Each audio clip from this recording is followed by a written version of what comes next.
boat, this is all the fruit, and finally I have arrived at the Italian lakes, this strange subtropical paradise of the Alps. Yeah, I came here fruit hunting, and of course I came to this specific region because of the climate. You see, the Italian lakes are an area, well, a bit over 200 kilometers across, but still under 200 miles. Nested on the southern slopes of the Alps, right between the, well, snowy peaks of the Alps in the background and the, not really the Mediterranean, but the continental Po flat or Po plain.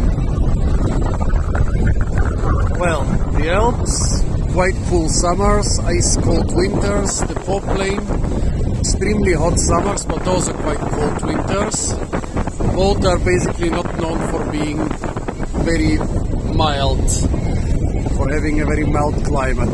However, the Italian lakes, yeah, they are very strange, not microclimatic, but regional climatic phenomenon. The lakes basically, they function like an air conditioner. The weather is quite cool for Italian standards in summer, and very mild for alpine standards in winter. And so a lot of evergreen stuff can grow here. However, originally there were not many evergreen plants here. They were introduced in the last couple of hundred years. Well, when I started searching for fruit here, I had to notice that there are very few fruit, despite the interesting climate.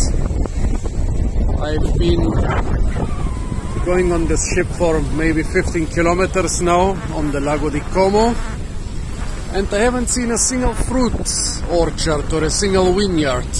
The only thing of that kind I've seen were a couple olive plantations, and yeah, there is a traditional olive cultivation here in the Alps. Why are there no orchards or vineyards? Of course, originally there were enough of those, but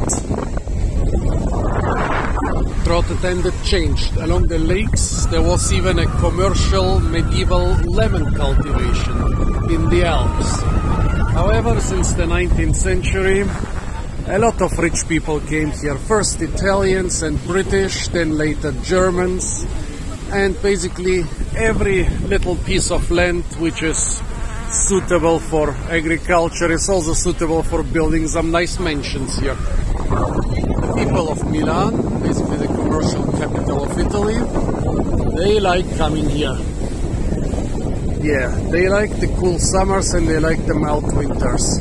Actually, the first freeway in the world was constructed so that the rich citizens of Milan could come to their mansions to the lakes. And there are countless mansions along the shores. I don't know if there are hundreds of thousands or millions of those mansions along the shores of the Italian lakes, but they have taken up basically all land that was used for cultivation. And yeah, of course, people are not too fond of the fruit from this area because in the Po flat and the Mediterranean parts of Italy you can grow much sweeter fruit than here. The summers are not as hot and sunny as in the rest of Italy.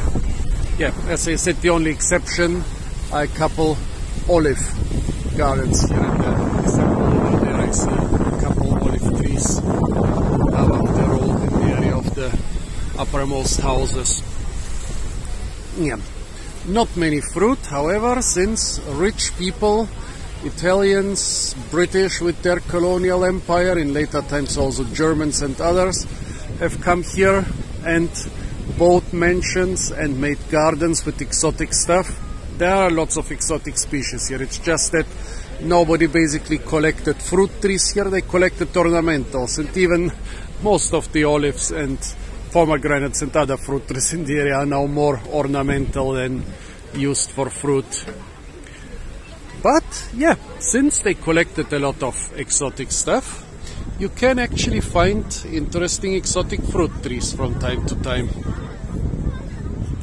And since the climate of this area is quite mild, a lot of those exotic plants escaped into the forest, including a couple which can be used for fruit. And so for now, I'm going up the Lago di Como to the most famous botanic gardens of the lake, which are in the more or less central to northern part. Well, botanic gardens mostly funded for ornamentals, but I still hope that I'll find a couple interesting fruit trees there. And of course also I want to show you those evergreens, subtropical, palm and other exotic tree forests which have taken over some of the lake shores. Well, basically every part which was not built up by mansions and gardens has been taken over by those evergreen plants which have displaced the local forests. So folks, stay tuned for a lot more fruit videos from the beautiful area of the Alpine lakes or the Italian lakes. And of course, don't forget to like, share, comment and subscribe.